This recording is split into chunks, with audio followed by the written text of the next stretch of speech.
Square root identities related to square roots.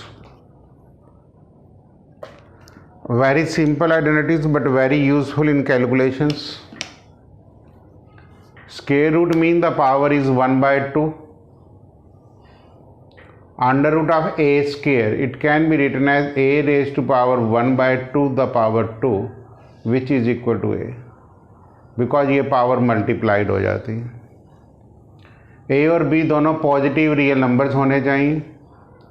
Under root of a into under root of b is under root of a b, means if power is same base will be multiplied.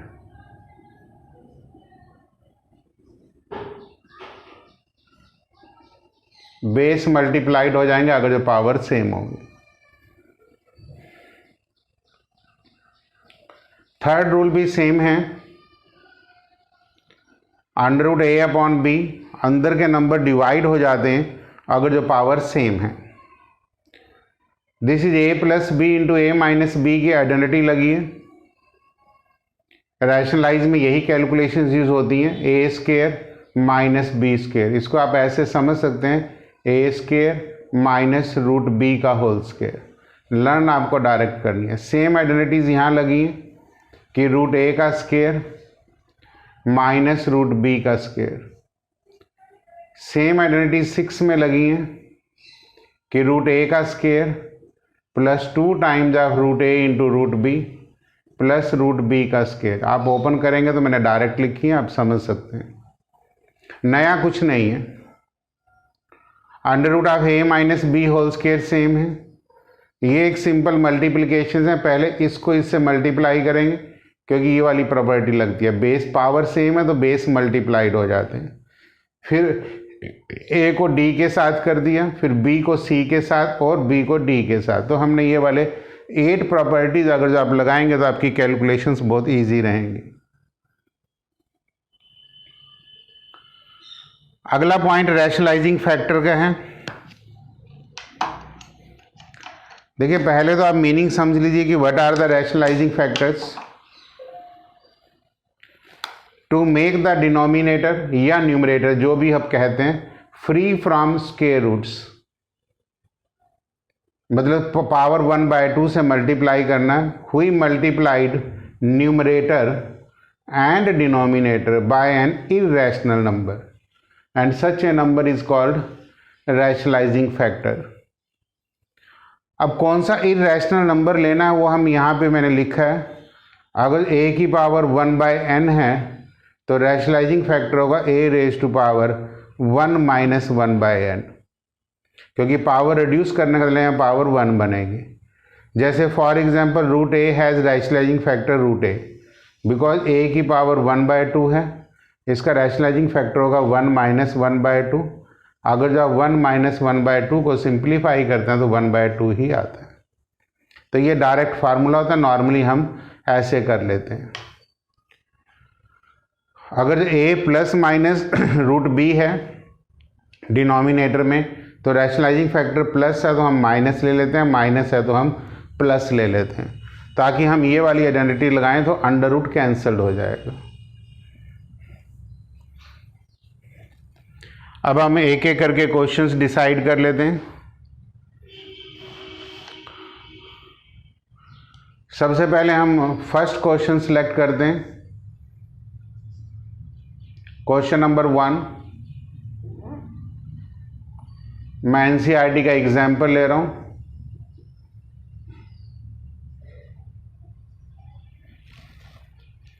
Check whether 7 root 5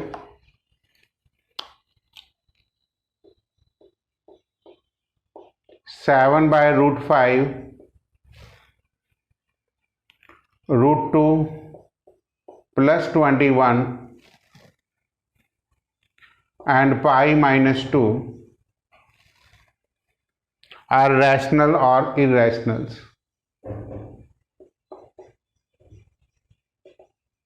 Irrational numbers or rational number.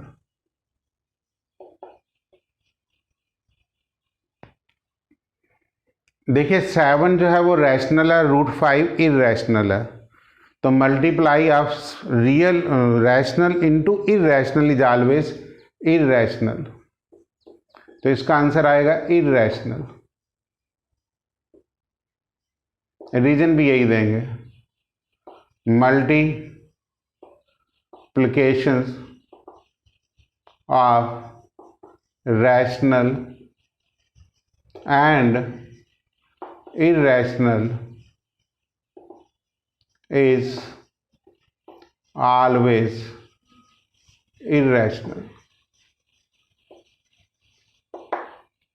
Similarly 7/√5 भी है, ये भी irrational है, multiplication की जगह division कर देना, और √2 + 21 ये भी एडिशन, इसमें यहाँ एडिशन बोल देना। Answer addition of rational and irrational is always irrational. पाई -2 ये भी irrational है, यहाँ subtraction बोल देना, because pi is always irrational number, because ये non terminating and non repeating होती है पाई की वैल्यूज। तो ऐसे ही आपका क्वेश्चन नंबर 1 एक्सरसाइज में है, सेम है। एक्सरसाइज 1.5 ले रहे हैं हम लोग। Classify the following number as rational and irrationals. 2 - √5 को आप इरेशनली कहेंगे। आर्गुमेंट सेम है कि difference of a rational and irrational is always irrationals. क्यों? मल्टीप्लिकेशन की जगह चारों वर्ड आ सकते हैं, एडिशंस, सब्सट्रैक्शंस, डिवीजन्स। अगला क्वेश्चन नंबर इसका सेकंड पार्ट, 3 + √23 -√23, इसको सिंप्लीफाई करेंगे तो 3 आ जाएगा। ये रैशनल है, इसमें कोई प्रॉब्लम ही नहीं। थर्ड पार्ट, 2√7 डिवाइडेड बाय 7√7, इसको सिंप्लीफाई करेंगे तो 2/7 आएगा। ये भी रैशनल है, क्योंकि √7 से √7 कट जाएंगे, आप वो देख सकते हैं, क्योंकि जो अलग अलग अंडर रूट है तो अंडर रूट कट 1 आ जाता है, 7/7 1 आता है। ये रिजल्ट यूज हो रहा है, रिजल्ट नंबर 3। फोर्थ, 1/√2, ये आपका इरेशनल है, वही division of a rational and irrational is. Fifth part, 2π, ये भी इरेशनल है, because pi is an irrational numbers. तो ये मैंने क्वेश्चन नंबर 1 आपका एक्सरसाइज से भी कवर कर दिया और एग्जाम्पल से भी, जिसमें आपने सिर्फ यही बताना था कि कौन सा नंबर रैशनल है और कौन सा नंबर इरेशनल्स हैं।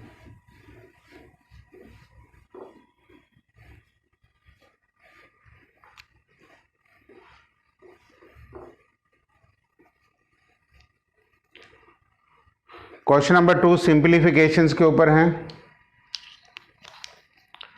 जैसे ऐड करना है, सेकंड एग्जाम्पल पहले लेता हूं मैं। लिखा ऐड 2√2 + 5√3 एंड √2 - 3√3। देखिए एडिशंस के लिए जो है इरेशनल नंबर सेम होना चाहिए, मीन्स ये टर्म इसमें ऐड हो सकती है, तो आप इसको लिख दोगे 3√2, और ये टर्म आपस में सब्ट्रैक्ट हो सकती है, इसको लिखोगे +2√3।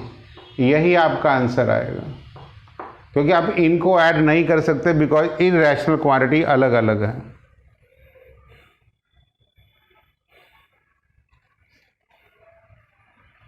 ऐसे ही क्वेश्चन नंबर नेक्स्ट है, third example, multiply 6√5 into 2√5 multiply, ये छोटी छोटी कैलकुलेशन बहुत काम आएंगी। 6 इंटू 2 12, 5 इंटू 5 आपको पता है √25 हो जाएगा, जिसको आप 5 लिख सकते हैं। मतलब आपको ये प्रॉपर्टी नंबर 2 को ध्यान में रखना है। जितना आप आइडेंटिटीज की प्रैक्टिस करेंगे उतनी ये छोटी कैलकुलेशन सिंपल बन जाएंगी। Example number 4, 8√15 divided by 2√3। अब ये 8/2 आ जाएगा, प्रॉपर्टी से 15/3 आ जाएगा, तो ये 4√5 is your answer. Property number 3 कि इर्रेशनल क्वांटिटी अंदर की अलग मल्टीप्लाइड हो जाएंगी, बाहर की अलग हो जाएंगी। ऐसे ही मैं सेकंड क्वेश्चन एक्सरसाइज से ले रहा हूं, वो भी सिंप्लीफाई का है। फर्स्ट पार्ट है 3 + √3 इंटू 2 + √2। अब ये मल्टीप्लाई करना, आपका इसमें रिजल्ट नंबर 8 लगेगा। पहले देखो 3 इंटू 2 6, फिर यही 3√2 से मल्टीप्लाइड करोगे 3√2, फिर √3 को 2 से करेंगे 2√3, प्लस √3 को √2 से करेंगे √6। अब इसमें और कुछ नहीं कर सकते आप लोग, यही आपका आंसर है। Nobody can do nothing, because आगे फर्दर सिंप्लीफाई नहीं हो सकता, ऐड नहीं हो पाएगा। अब जो मैं इसका सेकंड पार्ट हैंडल करूं, 3 + √3 इंटू 3 - √3। अब यहां से आइडेंटिटी ये लग जाएगी फोर्थ वाली, तो 3² - √3 का square a + b into a - b। 9 - 3 answer is your 6।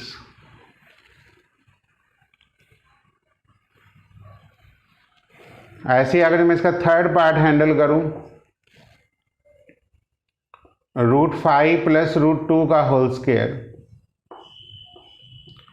मैं प्रॉपर्टी नंबर होल स्क्वायर की 6 लगाऊंगा इसमें, कि √5 का स्क्वायर +2 इंटू √2 इंटू √5 प्लस √2 का स्क्वायर, जिसमें 5 + 2 into √10 + 2। Answer is 7 + 2 √10। This is your answer.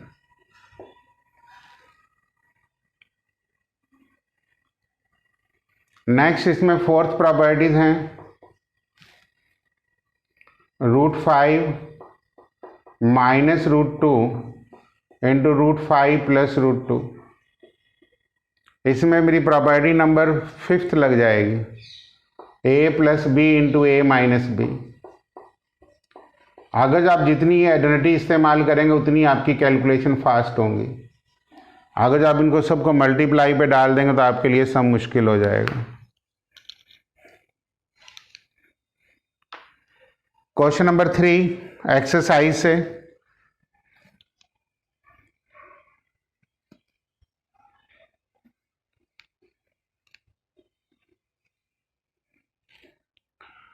recall pi is defined as the ratio of the circumference of a circle to its diameter, that pi की value c/d होती है। The value of pi is c/d। ये circumference है और ये diameter है।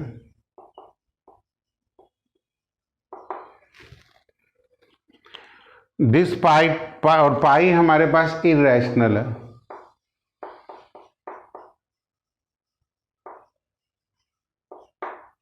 तो लगता है कि भी जैसे c/d एक रैशनल है, तो क्या आपको एक कॉन्ट्राडिक्शंस लग रही है? आप कहेंगे no, this is not a contradictions, because answer लिखेंगे आंसर लिख सकते हैं, इसकी थ्योरी है आंसर में कि there is no contradiction.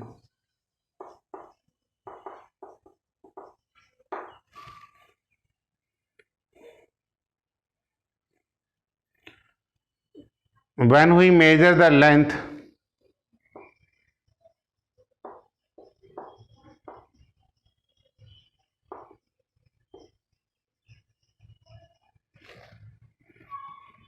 with a scale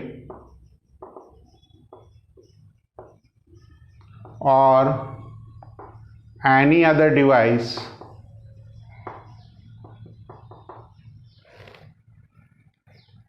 we get an approximate rational value. We get an approximate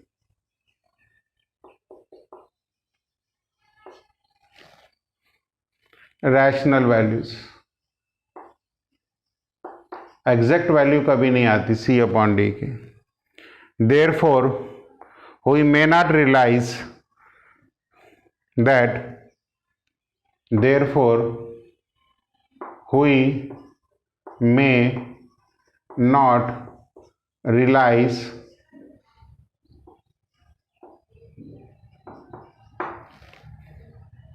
that either C or D is a rational, that either C or D is rational.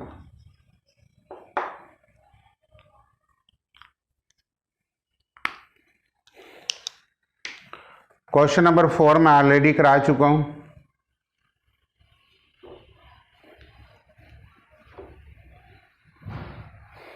Because वो विजुलाइजेशंस के ऊपर था। अब एक ही question रह गया है, that is on rationalising factors.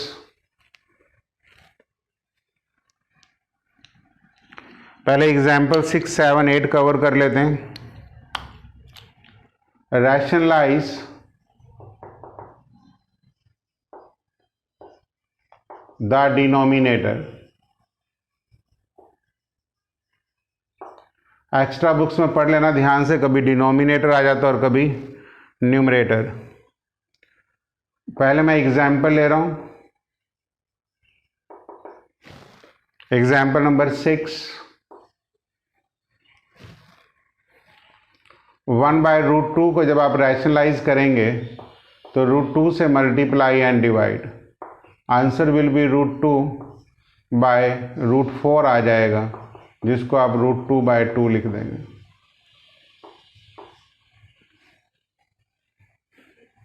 ये देखो √2 का रैशनलाइजिंग फैक्टर √a है, ऊपर मैंने जर्नल फार्मूला दिया है। अगला है रैशनलाइज, इसका है 2 + √3। मैंने कहा था कि प्लस साइन है तो माइनस में कर देंगे, मल्टीप्लाई एंड डिवाइड, और माइनस साइन है तो प्लस में, तो ऊपर 2 - √3 आएगा, नीचे 4 - 3 = 1। ये प्रॉपर्टी लग गई, a + √b, a - √b, a² - b। और ये है a + √b का rationalising factor a ± √b। Question number 8 सारे रैशनलाइज के ही हैं। √3 - √5, √3 - √5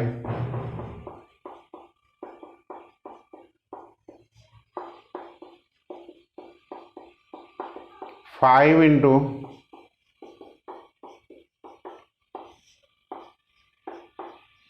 ये प्रॉपर्टी लग गई, a + √b, a - √b, a - b, answer is 5/2।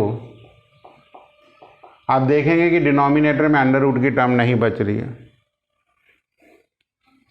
Question number 9, 7 + 3√2,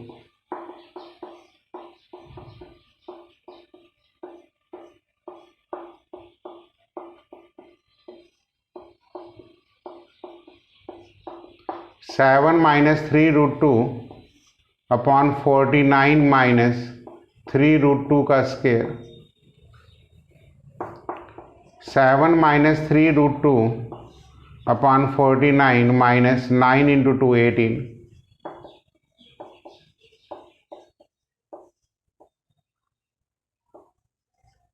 that is 31।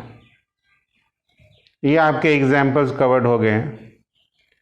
और अगर जो मैं एक्सरसाइज की बात करूं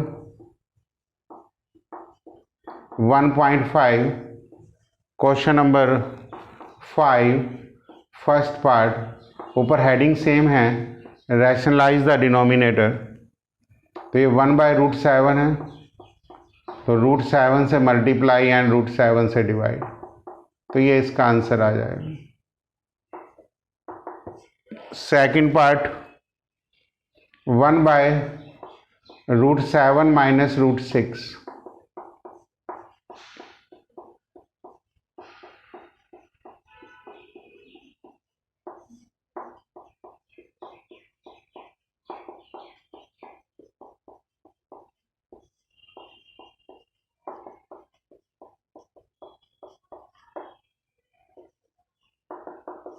थर्ड पार्ट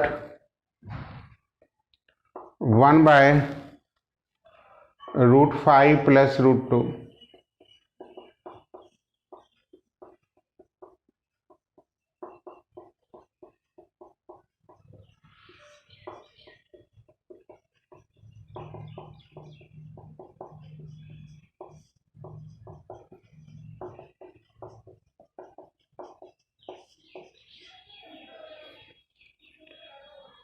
और यही आपके बड़े क्वेश्चनों के मेन स्टेप्स हैं जिनकी आपको प्रैक्टिस होनी चाहिए। Fourth 1/√7 minus 2,